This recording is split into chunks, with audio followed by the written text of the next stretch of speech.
आश्रम के सभी बच्चे जब दूसरे कामों में लगे होते थे तो एक बच्चा एक कोने में बैठा चुपचाप अपने आप में खोया रहता था।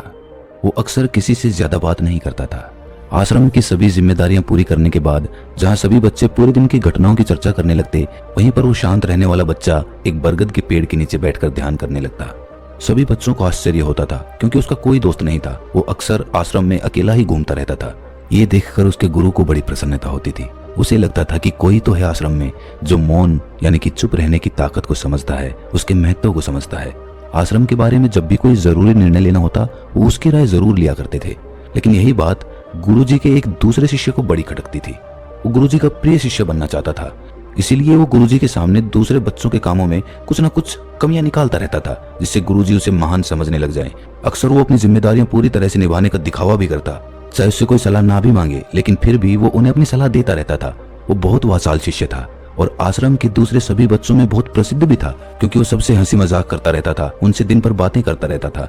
इसीलिए उसकी सबसे दोस्ती हो गई थी। लेकिन जब आश्रम के गुरु उसकी राय न लेकर दूसरे बच्चे की राय लेते थे तो ये बात उसे बड़ी खटकती थी। उसे ये लगता था कि वो उस दूसरे बच्चे से ज्यादा बुद्धिमान है, लेकिन गुरुजी फिर भी उसकी तरफदारी करते हैं। ऐसा नहीं था कि गुरुजी को उस वाचाल शिष्य के स्वभाव के बारे में पता नहीं था, लेकिन गुरुजी उसे अपने तरीके से सीख देना चाहते थे ताकि उसकी ज्यादा बोलने की आदत, दिखावा करने की आदत, दूसरों में कमियां निकालने की आदत हमेशा हमेशा के लिए खत्म हो जाए और वो मौन रहकर ध्यान की गहराइयों को छू पाए। असल में हर सच्चे गुरु की यही इच्छा होती है। वो किसी तरीके से उस वाचाल शिष्य को एहसास कराना चाहते थे कि चुप रहने से ही उस असीम सत्य को जाना जा सकता है। उस विराट का एहसास चुप होकर ही किया जा सकता है। एक दिन गुरुजी को एक तरीका सूझा। उन्होंने आश्रम के सभी बच्चों को अपने पास बुलाया और कहा कि मैं तुम सभी को दो दो हिस्सों में बांटकर अलग अलग गांव में भिक्षा मांगने के लिए भेज रहा हूं, और जो भी दो बच्चे सबसे ज्यादा भिक्षा मांग कर लाएंगे उन दोनों को आश्रम की सभी जिम्मेदारियां निभाने का मौका दिया जाएगा। अपनी बात जारी रखते हुए गुरुजी ने बताया कि भिक्षा मांगने से हमारा अहंकार खत्म होता है, इसीलिए हर शिष्य पूरे मन से भिक्षा मांगे। कोई भी इस काम को औपचारिकता में ना ले, वरना तो वो अपने जीवन का बहुत बड़ा ज्ञान खो देंगे। आश्रम के गुरुजी ने जानबूझकर वाचाल शिष्य और चुप रहने वाले शिष्य की जोड़ी बना दी। वाचाल शिष्य के मन में सिर्फ एक ही बात चल रही थी कि इस बार उसे मौका मिला है और इस बार वो गुरुजी को दिखा देगा कि वो चुप रहने वाले शिष्य से कितना ज्यादा प्रतिभावान है। दोनों शिष्यों ने आपस में अपनी सहमति से निर्णय लिया कि दोनों गांव के अलग अलग कोनों से भिक्षा मांगना शुरू करेंगे ताकि भिक्षा मांगने का काम जल्दी खत्म किया जा सके। चुप रहने वाला शिष्य हर द्वार पर जाकर अपने हाथ जोड़कर अपना भिक्षा का पात्र उनके सामने कर देता। उसके चेहरे पर एक सादगी और उसकी आंखों में एक एकांत होता था, जिससे भिक्षा देने वाले उसे भिक्षा देकर अपने आप को अनुग्रहित समझते थे। वहीं पर दूसरा वाचाल शिष्य हर द्वार पर जाकर उनको कुछ न कुछ ज्ञान देने लगता था, जिससे ज्यादातर लोग उसे बिना भिक्षा दिए ही लौटा देते थे।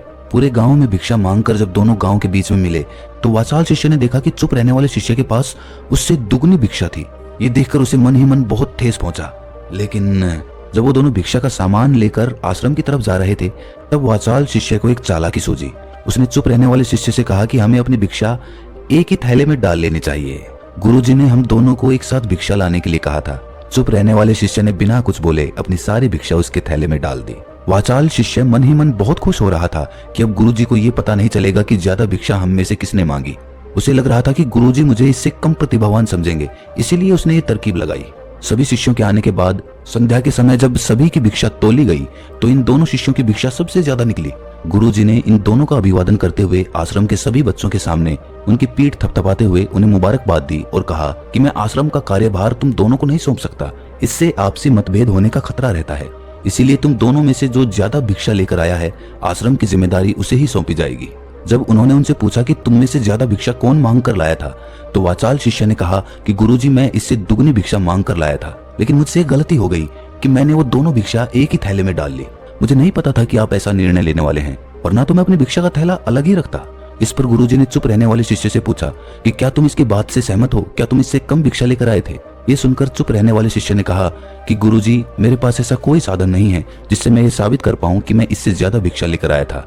असल में ये उल्टा बोल रहा है, दुगनी भिक्षा मैं लेकर आया था, ये मुझसे आधी भिक्षा लेकर आया था और इसी ने ही मुझसे भिक्षा एक थैले में डालने की बात कही थी।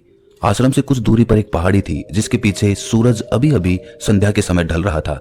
गुरुजी को तो पता था कि सच कौन बोल रहा है, लेकिन बाकी बच्चों के सामने सच साबित करने के लिए उन्होंने उन दोनों से एक सवाल पूछा कि पीछे पहाड़ी पर तुम्हें क्या दिखाई दे रहा है। ये सुनकर वाचाल शिष्य झट से बोल पड़ा कि गुरुजी पहाड़ी के पीछे सूरज अपना रंग बिखेर रहा है, आसमान में लालिमा छाई हुई है, ये बहुत ही सुंदर दृश्य है। वो तो और भी बहुत कुछ कहना चाहता था, लेकिन गुरुजी ने उसे चुप करते हुए दूसरे शिष्य से जवाब जानने के लिए जब उसकी तरफ देखा तो उसकी आंखों में आंसू भरे हुए थे। श्रद्धा, भक्ति और प्रेम से उसकी आंखें भर आई थी। गुरुजी को उससे पूछने की जरूरत ही नहीं पड़ी।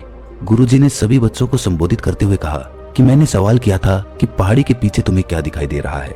ज्यादातर लोगों को यही दिखाई देगा कि ये एक बहुत सुंदर दृश्य है, लेकिन मजे की बात यह है कि सुंदरता बोलकर नहीं बताई जा सकती, उसे महसूस किया जा सकता है और सामने वाला उस सुंदरता को आपकी आंखों में देख पाता है। चुप रहने वाले शिष्य की तरफ इशारा करते हुए गुरुजी ने कहा कि असल में सुंदरता इसी बच्चे ने देखी है। दूसरे बच्चे ने सिर्फ सुंदरता की व्याख्या की है, लेकिन इसने वास्तविकता में उस सुंदरता को महसूस किया है। अपने आप को ऊंचा दिखाने की सभी कोशिशें नाकाम होती देख वाचाल शिष्य वहीं पर फूट फूट कर रोने लगा। उसको चुप कराते हुए गुरुजी ने कहा कि बेटा, मुझे पहले से पता था कि तुम झूठ बोल रहे हो, लेकिन मैं तुम्हें उस झूठ का एहसास कराना चाहता था। सभी बच्चों को संबोधित करते हुए गुरुजी ने बताया कि शब्द जाल की तरह होते हैं। हमारे ज्यादा बोलने की वजह से बहुत सारी समस्याएं पैदा होती हैं। जब कोई आदमी एक बात को बढ़ा चढ़ाकर बोल देता है तो उसे सिद्ध करने के लिए वो शब्दों के जाल में फंसता चला जाता है और इसी वजह से अंतर्मुखी होने की बजाय वो बहिर्मुखी होता चला जाता है। वहीं पर जिस भी व्यक्ति को अपनी अंतर यात्रा करनी होती है उसे सबसे पहले चुप रहना सीखना होता है। जरूरत से ज्यादा बोलना या फिर हर वक्त बोलते ही रहना, ये सब हमारी अंतर यात्रा में बाधा बन जाती है। जब आप चुप रहने का अभ्यास करते हैं तो आप अपने साथ वक्त बिताने लगते हैं, जिससे कि आप अपने एकांत को जान पाते हैं। और एक बार अगर मन में एकांत स्थापित हो जाए तो आपकी आंखों में, आपके चेहरे पर वो सादगी, वो एकांत, वो स्पष्टता की झलक, सब कुछ सामने नजर आने लगता है। कुछ साबित करने को नहीं रह जाता, कुछ बताने को नहीं रह जाता, सब कुछ आंखों में देखा जा सकता है। चुप रहने वाले शिष्य की तरफ इशारा करते हुए गुरुजी ने कहा कि अभी जो दृश्य इस बच्चे ने देखा वो ज्यादा बोलने वाला आदमी कभी नहीं देख पाएगा। वो अपनी बुद्धि से तर्क वितर्क करता रहेगा कि उसे क्या क्या दिखाई दे रहा है, लेकिन उसमें से वो महसूस कुछ भी नहीं कर पाएगा। उसे दिखाई दे जाएंगे पहाड़, सूरज या फिर उसकी लालिमा, लेकिन उस सुंदरता को, उस विराट को, उस अद्वैत को वो कभी नहीं देख पाएगा। अगर चुप रहने की कला सीखनी है तो तुम्हें सबसे पहले एक बात ध्यान रखनी होगी कि तुम्हें किसी को भी प्रभावित करने की कोशिश नहीं करनी है। ज्यादातर लोग इसी वजह से ज्यादा बोलते हैं क्योंकि वो दूसरों को प्रभावित करना चाहते हैं, अपने आप को साबित करना चाहते हैं, और उस साबित करने के चक्कर में वो शब्दों के जाल में फंसते चले जाते हैं और धीरे धीरे वही उनकी आदत बन जाती है। अगर कोई व्यक्ति दूसरों को प्रभावित करना चाहता है तो वो कितने लोगों को प्रभावित कर पाएगा? उसकी ये भूख बढ़ती जाएगी और वो इस संसार में सभी को कभी भी प्रभावित नहीं कर पाएगा। इसीलिए ये समझने की बात होती है कि बहिर्मुखी होने की बजाय हम अंतर्मुखी होकर अपने आप को समझ सकते हैं। अपनी बातों को खत्म करते हुए गुरुजी ने अपना आखिरी संदेश दिया। उन्होंने बताया कि अगर कोई व्यक्ति ज्यादा समय तक चुप नहीं रह सकता तो उसे थोड़े समय से अभ्यास करना चाहिए। दृढ़ संकल्प लेकर किसी व्रत की भांति दिन में कुछ समय या फिर हफ्ते में कुछ समय या फिर एक दिन चुप रहने का अभ्यास जरूर किया जाना चाहिए। इससे हमारी चुप रहने की आदत धीरे धीरे खुद ब खुद पनपने लगती है, क्योंकि एक बार जब हम चुप रहने लगते हैं तो हमें चुप रहने का आनंद पता चल जाता है। उसके बाद हमें प्रयास नहीं करना पड़ता, बल्कि हमारा मन आनंद की तरफ अपने आप बढ़ता चला जाता है। चुप रहने की कला सीखने के बाद आपकी बुद्धिमानी और आपकी स्पष्टता दोनों में बहुत ज्यादा फायदा होगा। वास्तविकता में जिसे दर्शन कहते हैं वो मौन रहकर ही किया जा सकता है। इसके बाद सभी बच्चों से कुछ समय चुप रहने का संकल्प लेकर गुरुजी ने अपनी बात खत्म कर दी और सभी बच्चे रात्रि का भोजन करने के लिए एक साथ भोजन कक्ष में पहुंच गए। तो दोस्तों, कैसी लगी ये कहानी आपको कमेंट सेक्शन में जरूर बताना, और अच्छी लगी तो इस चैनल को सब्सक्राइब जरूर कर लेना। तो मिलते हैं किसी अगली कहानी में, तब तक के लिए अपना ख्याल रखें।